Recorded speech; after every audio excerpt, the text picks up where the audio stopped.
அல்லேலூயா, அல்லேலூயா. கர்த்தர் நல்லவர், நல்லவர். ஆமென். தேவனை அறியாத ஒரு மனிதன், இயேசு என்று அறியாத ஒரு மனுஷன், அவர் நாத்திகன்னு வச்சுங்களேன். அவர் எங்கெங்கேயோ போய் பார்த்தாரு, அவருக்கு ஒரு சுகமும் கிடைக்கல, ஒரு நன்மையும் கிடைக்கல, ஒரு வேலை கிடைக்கல. அப்போது ஒரு ஜோசியர்கிட்ட போனாராம். ஐயா, எனக்கு எந்த வேலையும் கிடைக்கல, எதனா ஒரு வழி சொல்லுங்கன்னு சொன்னாராம். அவர் சொல்லி பார்த்து ஒன்றும் நடக்கலை. சரி, இது பக்கத்தில் இருக்கிற ஒரு சர்ச் இருக்குது, அங்கே போன்னு சொல்லிட்டாங்களாம். அவர் போனால் நேராக இது போல் ஒரு சபைக்கு வந்தார். அங்கே ஒரு உபதேசர் இருந்தார், என்ன போல் ஒரு உபதேசர் இருந்தார். அவர் இங்கே அவருக்கு ஜெபம் பண்ண அவருக்கு தெரியாதான், ஜெபம்னா தெரியல அவருக்கு. ஆனால் முன்னாடி ஒரு காணிக்கை பெட்டி இருந்தது. அந்த பெட்டி பின்பாடுக ஒரு வாசகர்கள்ல தசமமாக பெட்டி அப்படின்னு இருந்ததுதான். இது என்னன்னு கேட்டாராம். இதுவாப்பா, இந்த பெட்டி தசமபாகம் பெட்டி, 10 ரூபாய் சம்பாரிச்சா 1 ரூபாய் ஆண்டுக்கு கொடுத்துடணும், அவ்வளோதானே, 1 ரூபாய் தானே கொடுத்துடணும். அப்போ எனக்கு ஜெபம் பண்ணி, நீங்கள் ஆண்டவர்கிட்ட இன்னும் உங்கள் அப்பா கிட்ட பேசுகிற மாதிரி பேசு, அதுதான் ஜெபம்னு சொல்லிட்டு போயிட்டார் அந்த உபதேசர். இவர் என்ன பண்ண தெரில, முட்டி போட்டார். அந்த தெய்வத்தை எப்படி கூப்பிடணும் தெரில. அப்பா, எனக்கு ஒரு நல்ல வேலை கிடைக்கணும், நான் வெளியே போகிறதுக்குள்ளே எனக்கு ஒரு நல்ல வேலை கிடைக்கணும் சொல்லி ஜெபம் பண்ணிட்டு போயிட்டாராம். இவர் கேட்டபடி வெளியே போனதுமே இவருக்கு வேலை கொடுத்தாங்களாம். 10 ரூபாய் சம்பளம். எவ்வளோ சம்பளம்? 10 ரூபாய் ஒரு நாளைக்கு சம்பளம்னா சந்தோஷம் அவருக்கு தாங்க முடியல. அவர் சாயங்காலம் கரெக்டாக 7 மணிக்கு அந்த வேலை முடிச்சுட்டு 1 ரூபாய் காணிக்கப்பட்டியில் போட்டு, ஆண்டவரே இன்னைக்கு எனக்கு 1 ரூபாய் கொடுத்தீங்களா, நன்றி ஆண்டவர்னு சொல்லி போயிட்டாராம். ஒரு மாதம் இப்படி ஓடி போச்சு. 2வது மாதம் வந்தாராம். ஆண்டவரே, இந்த 10 ரூபாய் எனக்கு என்ன பண்ணல, பத்தலை, எனக்கு என்ன பண்ணுங்க, ஒரு சைபரை கூட்டி கொடுங்கன்னு சொன்னாராம். எப்படி? ஒரு சைபர் போட்டு கொடுங்கப்பான்னு சொல்லி ஜெபம் பண்ணிட்டு போனாராம். அதான் ஜெபம். 10 ரூபா பக்கத்தில் என்ன பண்ணுங்க, ஒரு சைபர் போடுங்கன்னாராம். அதே மாதிரி அவர் வீட்டுக்கு போனார், வேலைக்கு போனார், கிடைச்சா அன்னைக்கு 100 ரூபாய் சம்பளம் அவருக்கு. அல்லேலூயா. அவர் தவறாமல் 7 மணிக்கு அந்த 7 மணிக்கு ஆண்டு சமூகத்தில் அந்த உண்டியில் போட்டுருவாராம். இப்படியே போச்சு. வீட்டுக்காரர் சொன்னா, ஏங்க 100 ரூபா பத்தலை, நம்ம குடும்பம் கொஞ்சம் பெருசாகிடுச்சு, எதனா வழி பண்ணுங்க. அவருக்கு தெரிஞ்ச இடம் நேரம் இங்கே வந்தாராம், முட்டி போட்டாராம். ஆண்டவரே, எனக்கு 100 ரூபாய் பத்தலை, ஒரு சைபர் எக்ஸ்ட்ரா போடுங்கன்னாராம். அல்லேலூயா. அந்த மாதம் அவருக்கு எவ்வளோ சம்பளம்? அந்த ஆண்டு 1000 ரூபாய் சம்பளம் கிடைச்சதுதான். இப்படி அவர் ஒவ்வொரு நாளும் ஒவ்வொரு மாதம் தெய்வ சமூகத்தில் முழங்கால் படியிடும் பொழுதெல்லாம் கேட்பாராம், ஆண்டவரே எனக்கு இது பத்தலை, ஒரு சைபர் கூட்டி கொடுங்கப்பா. 1000 10,000 ஆயிடுது, 16 லட்சங்கள் ஆச்சு. அவர் கர்த்தர் அளவில்லாமல் ஆசீர்வதித்தார். அல்லேலூயா. உன்னையும் என்னையும் தேவன் அப்படிதான். இன்னைக்கு சொல்லுவோம்ல, எனக்கு என்ன பண்ணல, பத்தலை. அல்லேலூயா. நான் என்ன ஜெபம் பண்றேன்னா, ஆண்டவரே எனக்கு 50 ஆத்துமா கொடுத்தீங்க, எனக்கு இங்கே சபைக்கு வரும்போது 4 குடும்பம் கொடுத்தீங்க, நான் பத்தலை, எனக்கு ஒரு சைபர் போட்டு கொடுத்தாரு. அல்லேலூயா. 40 ஆச்சு. நான் இப்போ கூட ஜெபம் பண்ண போகிறேன். ஆண்டவர் 50 என்ன ஒரு சைபரை போட்டு கொடுங்கப்பான்னு சொல்லி ஜெபித்து கொண்டு இருக்கிறேன். அன்னிலிருந்து நான் என்னைக்கு இந்த வார்த்தை கேட்டு நான் கேட்குறேன், ஆண்டவரே எனக்கு 50 கூட ஒரு சைபர் போடுங்கன்னு சொல்லேன். நம்முடைய வாழ்க்கையில் பொருளாதாரம் இப்படி தான் ஜெபம் பண்ண. ஆண்டவரே, நீங்கள் ஜெபம் பண்ணி பாருங்க, எனக்கு மாதம் 10,000 ரூபாய் பத்தலை, ஒரு சைபரை கூட்டி கொடுங்கன்னு சொல்லி ஜெபம் பண்ணுங்க. 5 வருஷம் தான் ஆச்சு பாப்பா போய் சபைக்கு போய் வேலைக்கு போய் ஆண்டவர் கர்த்தர் உயர்த்திருக்கிறார். போன மாதம் அவங்க சாட்சி சொன்னாங்க, நான் இந்த உபவாச கூடைக்கு வரும்போது அவங்க கண்ணு ஒரு துக்கத்தோடு வந்தாங்க. நான் யோசித்த ஆண்டு உங்கள்கிட்ட பேசினார், நீ இந்த உபவாச கூட்டத்தை முடிச்சுட்டு நீ போறமா, கர்த்தர் உனக்கு நிச்சயமா வருகிற மாத்திர வேலை கொடுப்பார். நான் கர்த்தர் கொடுத்துட்டார். அல்லேலூயா. என்ன விசுவாசிக்கிறையோ அந்த விசுவாசத்தின்படி அல்ல, அதை காட்டிலும் மேலான ஆசீர்வதிக்கிற தேவன் தான் தேவன். அல்லேலூயா. ஒரு மனிதனுக்கு 2 காரியங்கள் தேவைப்படுகிறது வாழ்க்கையில். சராசரியாக ஒரு மனிதனுக்கு 2 காரியம் முக்கியமாக இருக்கிறது. இப்போ நம்ம சொன்ன ஒவ்வொரு சாட்சியிலுமே அந்த காரியங்கள் இருக்கிறது. என்னவென்று கேட்டால், ஆண்டவர் எனக்கு நன்மை செய்திருக்கிறார். அல்லேலூயா. என்னை ஆசீர்வதித்திருக்கிறார், என்னை கர்த்தர் பாதுகாத்து கொண்டிருக்கிறார். இந்த பாப்பா சொன்னாங்க, என் பிள்ளைக்கு தீங்கு வராதபடி கர்த்தர் பாதுகாத்து கொண்டார். அல்லேலூயா. சத்துருவின் பிடியிலிருந்து என்னை விடுதலையாக்கினார், பலவீனத்திலிருந்து எனக்கு பரிபூர்ண சுகத்தை தந்தார். எனக்கு வேலை கிடைக்கல, கர்த்தர் என்னை ஆசீர்வதித்து உயர்வை கட்டளையிடுகிறார். இன்றைக்கு சராசரியாக தேவனை அறிந்திருக்கிற நீங்கள் நானும் எதிர்பார்க்கிற காரியம் 2 காரியமா இருக்கிறது. ஒன்று, ஆசீர்வதிக்கப்பட வேண்டும். அல்லேலூயா. எனக்கு ஆசீர்வாதம் வேணான்னு யாருனாக்க இருக்குங்களா? இல்லவே இல்லை. 2வது என்ன சொல்லப்படுதுன்னா, கர்த்தர் நம்மை பாதுகாக்க வேண்டும். அல்லேலூயா. என்ன செய்யணும்? ஆசீர்வாதம் வேணும்.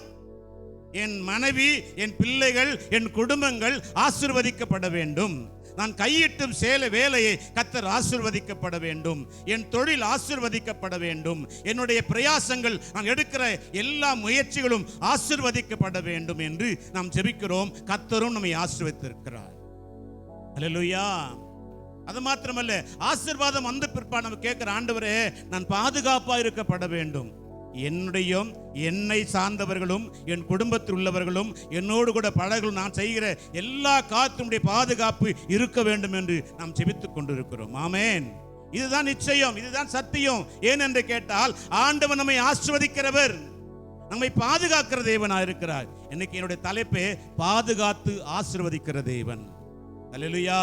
என்னங்களா? பாதுகாத்து ஆசீர்வதிக்கிற தேவன். எடுத்துக்கொள்ளுங்க என்னோடு கூட என்னாமத்தின் புஸ்தகம் 6ஆம் அதிகாரம். திருப்பிக் கொள்ளுங்கள். என்னாமத்தின் புஸ்தகம் 6ஆம் அதிகாரம் 24ஆம் வசனத்தை வாசிப்போம்.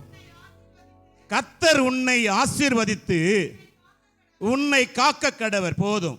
இங்க பாருங்க, இஸ்ரவேல் ஜனங்களை கர்த்தர் ஆசீர்வதிக்கிறார்.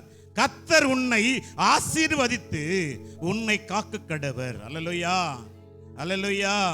கர்த்தர் நம்மை ஆசீர்வதித்திருக்கிறார். வேதம் சொல்லுகிறது, இஸ்ரவேலை ஆசீர்வதிப்பதே கர்த்தருக்கு பிரியம். இது ஒரு மனிதனும் தடைபடவே முடியும். என்றைக்கு நீங்களும் நானும் அந்த சொந்த இரட்சகராய் ஏற்றுக்கொண்டோமோ அன்றைக்கே வேதம் சொல்லுகிறது, தாயின் கர்ப்பத்தில் எலும்புகள் உருவாகும் முன்பாகவே உன்னை என்னை பெயர் சொல்லி அழைத்து அவருடைய ஆசீர்வாதத்தை உனக்கு சுதந்திரமாய் கொடுத்திருக்கிறார். அல்லேலூயா. வேதம் சொல்லுகிறது, பலுகி பெருகி இந்த பூமியை நிரப்பி ஆசீர்வாதமாய் இருக்க வேண்டும் என்பதுதான் தேவனுடைய சித்தம். அல்லேலூயா. எனக்கு ஆசீர்வாதம் மாத்திரம் வேண்டும் என்று சொல்லி ஒரு மனிதன் கேட்பது கிடையாது. கேட்கிறாங்க, ஆசீர்வாதம் வேணும். அதை காட்டிலும் இன்னும் சொல்லப்படிய கர்த்தர் உன்னை ஆசீர்வதித்து உன்னை காக்க கடவர். காக்க கடவர், பாதுகாக்கிற தேவன்.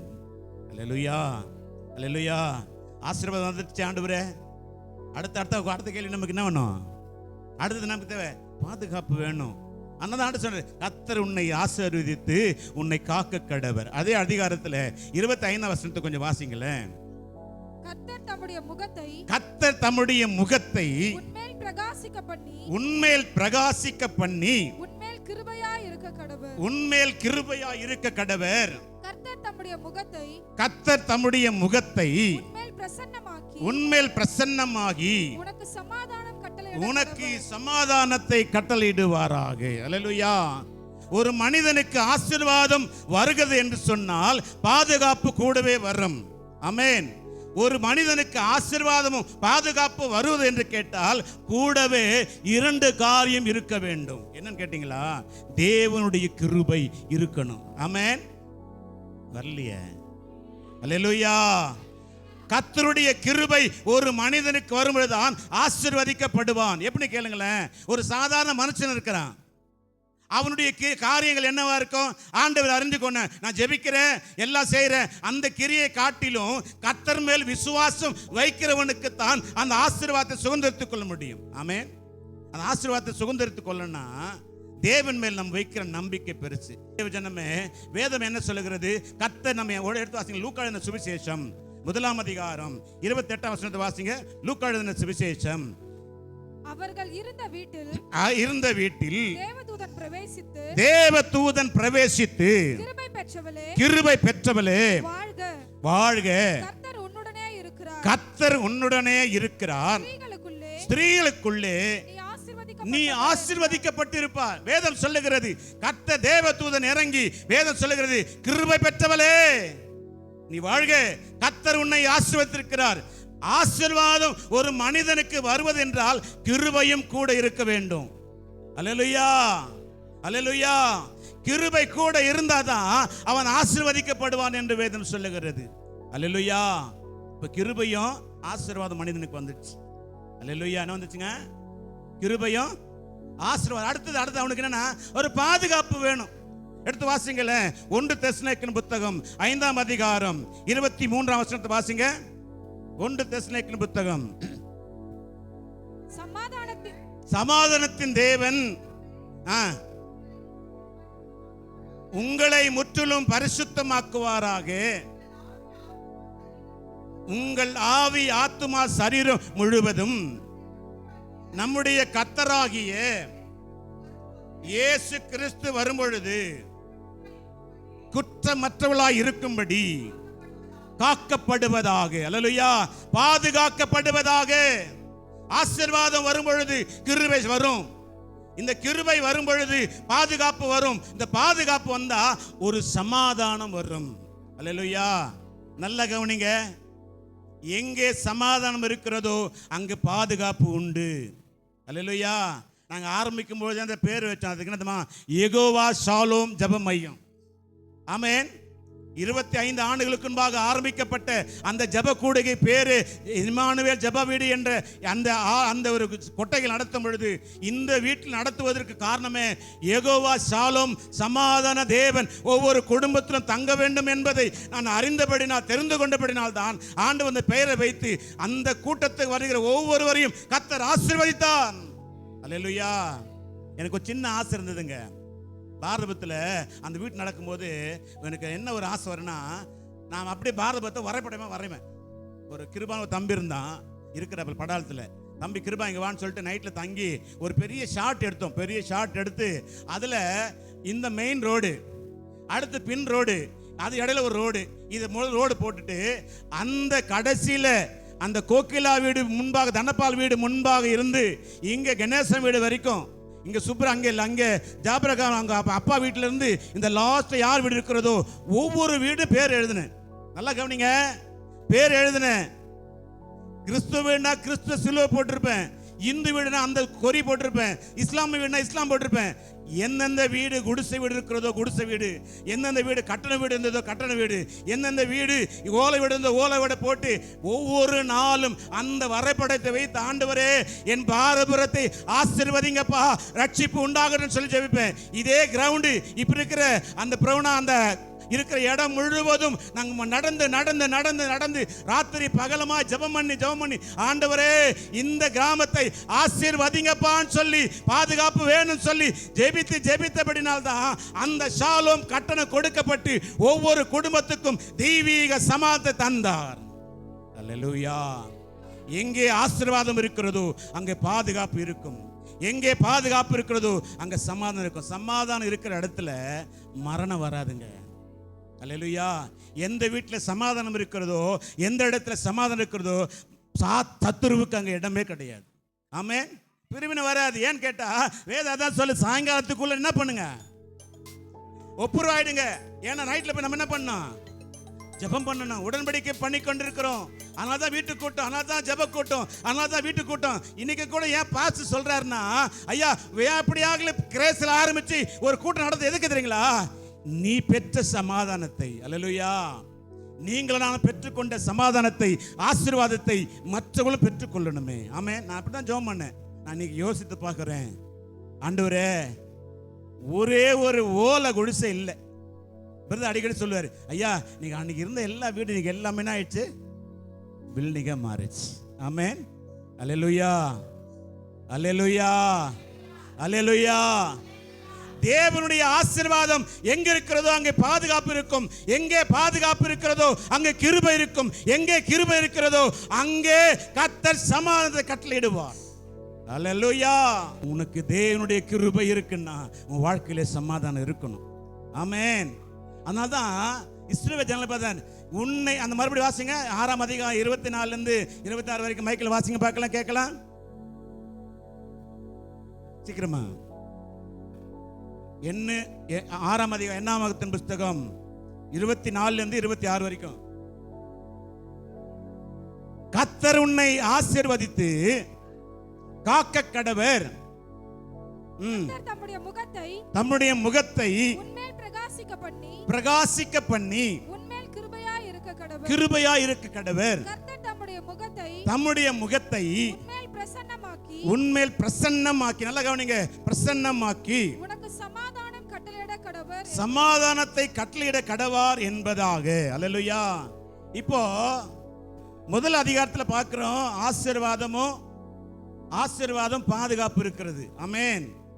அடுத்த அதிகாரத்தில் 24 25 பார்க்கிறோம், தேவனுடைய கிருபையும் சமாதானம் இருக்கிறது. இப்போ இந்த 4 வசனத்தை நல்லா கவனிச்சு பாருங்களேன். 2 வசனம் மொத்தம் ஒரே காரியமா இருக்கும். என்ன காரியம்? 25 26 வாசிங்க. கர்த்தர் தம்முடைய முகத்தை உன்மேல் பிரகாசிக்க பண்ணி, முகத்தை உன்மேல் பிரகாசிக்க பண்ணி உன்மேல் கிருபையாய் இருக்க கடவர். கர்த்தர் தம்முடைய முகத்தை உன்மேல் பிரசன்னமாகி உமக்கு சமாதானத்தை கட்டளையிடுவாராக. அல்லேலூயா. நல்லா கவனிங்க, நான் ஆசீர்வதிக்கப்பட்ட சந்ததி தான், அது ஒன்றும் மாற்று கருத்தே கிடையாது. பாதுகாப்புக்கிற ஜனம் தான். சபியன்னு சொன்னா அவன் வாயில சாபம் வரல, ஆசீர்வாதம் வந்தது. ஏன் என்று கேட்டால் கர்த்தர் உன்னை என்னையும் ஆசீர்வதிக்கவும் பாதுகாக்கவும் முன் குறித்திருக்கிறார். ஆமென். பிசாசு எடுக்கவோ தடுக்கவோ முடியாது. ஆமென். கொடுத்தவன் அழிவான், விட்டவன் மடிவான், சத்துரு தோற்றிடுவான். எப்படியா ஒரு பக்தர் பண்ண, தொடுத்தவன் அழிவான், விட்டவன் மடிவான், சத்துரு தோற்றிடுவான். யெகோவா நிசியன் முன் செல்கிறான், ஜெயக்கொடி நானும் ஏந்திடுவேன். ஜெயக்கொடி யெகோவா நிசியன் முன் செல்கிறான், ஜெயக்கொடி நானும் ஏந்திடுவேன். கர்த்தர் எனக்காய் யுத்தம் செய்வார், நான் யாருக்கு பயப்படுவேன்? அவர் சமூகம் என் முன்பாக செல்லும், யாருக்கு அஞ்சிடுவேன்? ஒருவேளை நம்ம சொல்லுவோம்ல, ஆமாங்க எனக்கு ஆசீர்வாதம் வந்துச்சு, ஆமென், ஆசீர்வாதம் பாதுகாப்பு வந்துச்சு இல்லையா? ஆமென். அந்த அம்மா சொன்னாங்க, ஆமென், பாதுகாப்பு வந்துச்சு. அன்னைக்கு சொன்னாங்க, கால் வலியில எங்கேயோ போச்சுங்க, நல்லா தூங்குனாங்க, பாதுகாப்பு கொடுத்துட்டாரு, அவர் கிருபையா இறங்கிட்டாரு. இப்ப அந்த உள்ள சொல்லுது, எனக்கு சமாதானமா தூங்கிட்டேன்பா. அல்லேலூயா. சரிங்க, இது நிரந்தரமா இருக்கணும்னா ஒரு காரியம் தேவைப்படுகிறது. என்ன தெரியுங்களா? ஏன் தெரியுங்களா? என்ன தெரியுங்களா? பரிசுத்த ஆவியானவர். அல்லேலூயா, அல்லேலூயா. அதுல போட்டிருக்குல்ல முகம், என்ன போட்டிருக்குங்க? அது என்னதுங்க? அவர் முகத்தை உன்மேல் பிரசன்னமாகி. அல்லேலூயா. ஆவியானவருக்கு பல பேர் உண்டு. ஆமென். ஆவியானுடைய காரியங்கள் எப்படி வெளிப்படுனா, புறாவை போல வருவார். ஆமென். வருதாங்க இல்லையா? ஒரு மேகம் நம்ம மேல நிழலாடுகிறோம். அல்லேலூயா. தண்ணீரினால ஊற்று தண்ணீரே தேவாவியே என்று சொல்லி வரும். இப்படி பரிசுத்த ஆவியானவர் நம்மேல் அசைவாடும் பொழுதுதான், அந்த ஆவியானவர் பெற்றுக்கொள்ளும் பொழுதுதான், அந்த ஆவியானவர் நிலைத்திருக்கும் பொழுதுதான் அவருடைய பிரசன்னம் நிலைத்திருக்கும். அல்லேலூயா. ஏங்க கத்துறீங்க? ஒரு கேட்பாங்க, இந்த சர்ச்சுக்கு போனா எப்பப்பா லப லப லப ஷப லபன்றான். ஒரு காரியத்தை நான் சொல்றேன், கவனிங்க. உனக்கு விடுதலை பரிபூர்ணமா வேண்டுமா? நிரந்தரமான சமாதானம் வேணுமா? ஒரு ஆசீர்வாதம் வேணுமா? பரிசுத்த ஆவியானவரை பெற்றுக்கொண்டு அந்நிய பாஷையில பேசி பாருங்க. கர்த்தர் பரிபூர்ண விடுதலை தந்து உன்னை மாத்திரமல்ல, உன்னை சார்ந்தவர்களும் கர்த்தர் விடுவிக்க அவர் வல்லவராக இருக்கிறார். நல்ல பலமா கைத்தட்டி பார்க்கலாம். அவர் உன்மேல் பிரசன்னமாகி, அவர் முகத்தை உன்மேல் பிரசன்னமாகி. அல்லேலூயா. அப்படி என்னன்னா, முகம் என்றாலே பரிசுத்த ஆவியானவர் அர்த்தமா. அல்லேலூயா, அல்லேலூயா. வேதம் சொல்ல எடுத்து வாசிங்களேன். 1 கொரிந்தியர் புஸ்தகம் 1:2 வாசிங்க. ரோமர் 1:3 வாசிங்க. 1 கொரிந்தியர் 1:3 வாசிங்க. நம்முடைய பிதாவாகிய தேவனாலும் கிறிஸ்துவினாலும் உங்களுக்கு கிருபையும் சமாதானம் உண்டாவதாக. அடுத்தது 2 கொரிந்தியர் 1:2. 2 கொரிந்தியர் 1:2.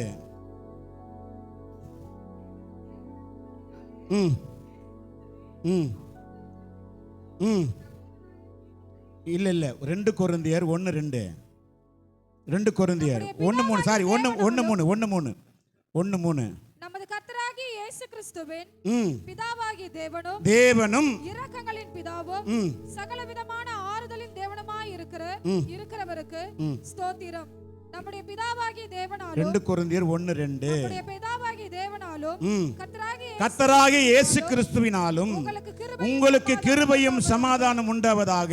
அப்போஸ்தலனாகிய பவுல் நிருபத்தில் எழுதும் பொழுது எல்லா நிருபத்திலையும் வந்து கிருபையும் சமாதானம் உண்டாவதாக எழுதியிருப்பார். ஆமென், அல்லேலூயா. அதனால தான் அன்னைக்கு நிறைய கிருபை பாட்டு பாடுறோம். இந்த கிருபையும் சமாதானம் வேணா தேவனுடைய முகம் நம்ம பிரகாசிக்க பண்ணணும். ஆமென். அந்த பரிசுத்த ஆவியானுடைய முகம் நம்ம நிழலாற்ற இருக்கணும். ஆமென். வேதத்துல ஒவ்வொருடைய முகம் எப்படி பிரகாசித்துன்னு கேட்டா எடுத்து வாசிங்க. யாத்திராமத்தின் புஸ்தகம் 34ஆம் அதிகாரம்.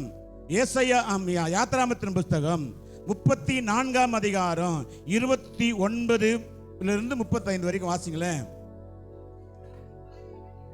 இரண்டையும் எடுத்துக்கொண்டு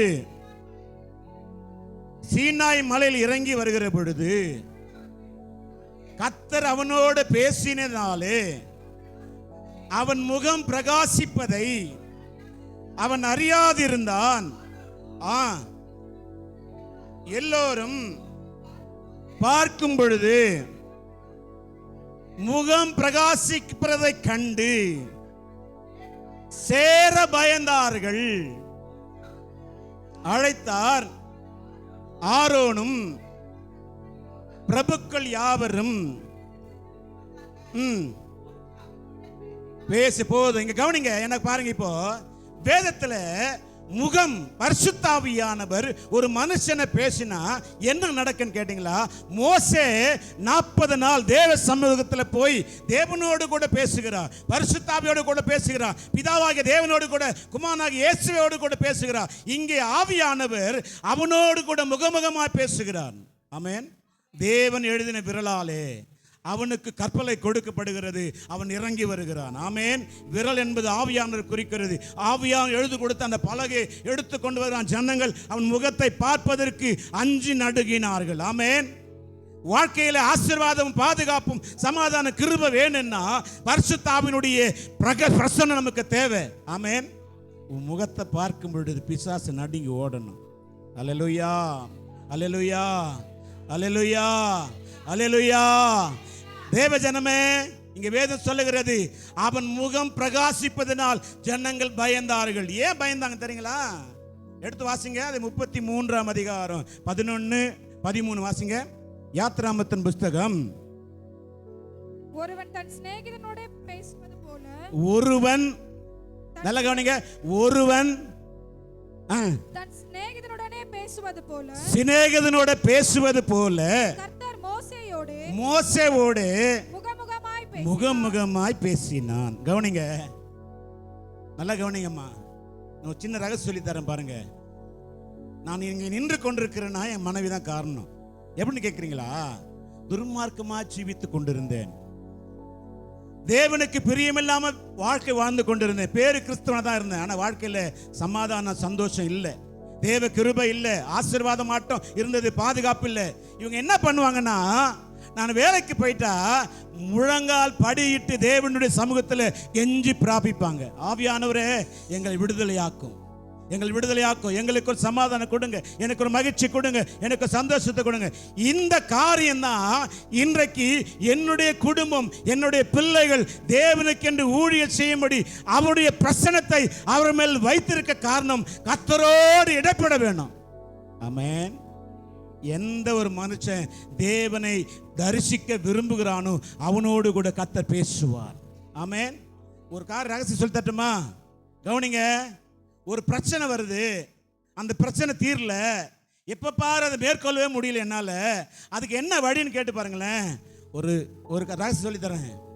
தேவ சமூகத்துக்கு போங்க, ஒண்ணுமே பண்ணாதீங்க, ஸ்தோத்திரம் சொல்லுங்க, ஸ்தோத்திரம் சொல்லினே இருங்க, ஆவியானவர் இறங்குவார். அல்லேலூயா.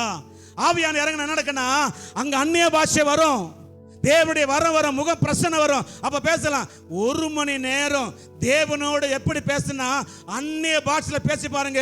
உன்னுடைய எல்லா காரியங்களும் கர்த்தர் விடுதலையாக்கி பரிபூர்ண நன்மையினால முடிச்சுட்டுவா. எப்படி ரக்க சத ரக மந்த ரக லாதா. ஒரு வார்த்தை இல்ல, ஒரு என்ன ஆண்டு உங்களை பேசுறாரோ பேசிக்கொண்டே இருங்க.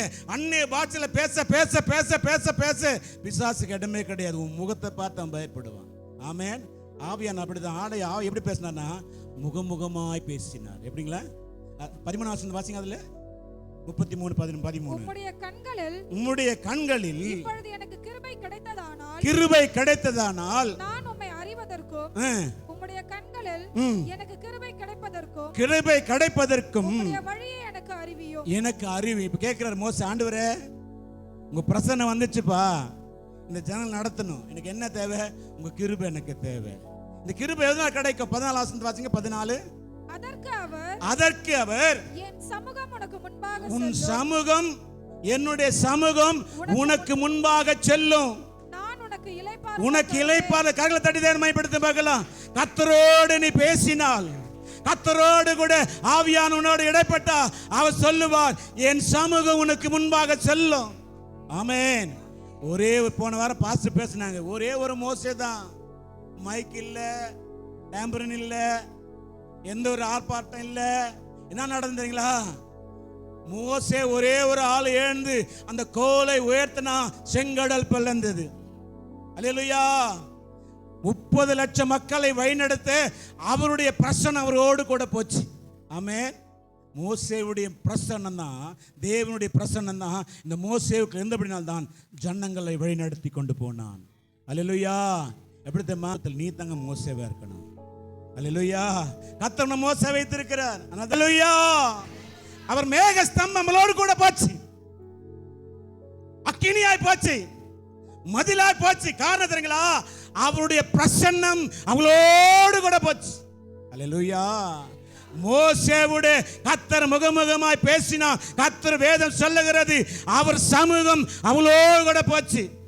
எதிரி வந்த வீட்டில் போய் 118 சங்கீதம் வாசித்து பாருங்களேன். முழு பைபிளும் போட்டிருக்கோம். இப்ப படிக்க வேணாம். அங்க போட்டிருக்கோம், கர்த்தர் நல்லவர், கிருபை என்னும் உள்ளது. செங்கடலை பிளந்தவர், கிருபை என்னும் உள்ளது. யோர்தானை கடக்க செய்தவர், கிருபை என்னும் உள்ளது. சூரியனை படைத்தவர், கிருபை என்னும் உள்ளது. சந்திர நட்சத்திரம் படைத்தவர், கிருபை என்னும் உள்ளது. எதிரி ராஜாக்களை சங்கரித்தவர் நல்லவர், அவர் கிருபை என்னும் உள்ளது. அவர் கிருபை என்னும் உள்ளது, கிருபை என்னும் உள்ளது என்று சொல்லி அந்த சங்கீதக்காரன் பாடியிருப்ப முழு சங்கீதம். அதனால தான் சங்கீதம் 51:11 வாசித்து பாருங்களேன். நான் கடைசியாக முடிக்கிறேன். சங்கீதம் 51:11 வாசிங்களேன்.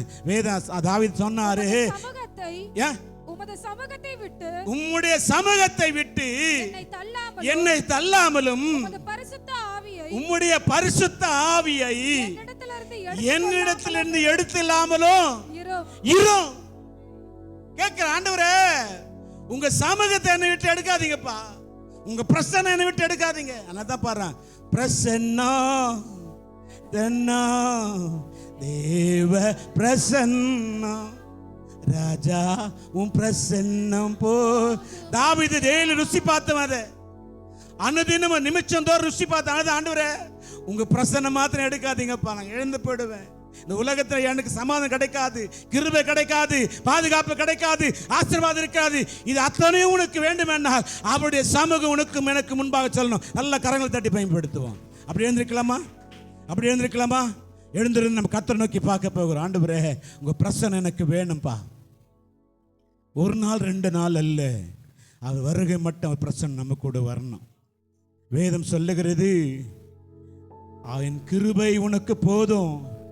மோசே கேட்கிற, ஆண்டவரே இந்த ஜனங்களை வழிநடத்த நான் எப்படிப்பா முடியும்? இத்தனை ஜனங்கள் இருக்கிறாங்களே, எப்படி முடியும்?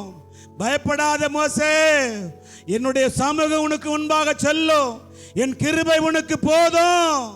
இன்றைக்கு அந்த கிருபை வேணும் சிஸ்டர். உங்களுடைய சமூகம் எனக்கு வரட்டும்னு சொல்லி கேளுங்க. ஆண்டவரே உங்க பிரசன்னம் முட்டி போட்டா அந்நிய காரியம் தான் வருது.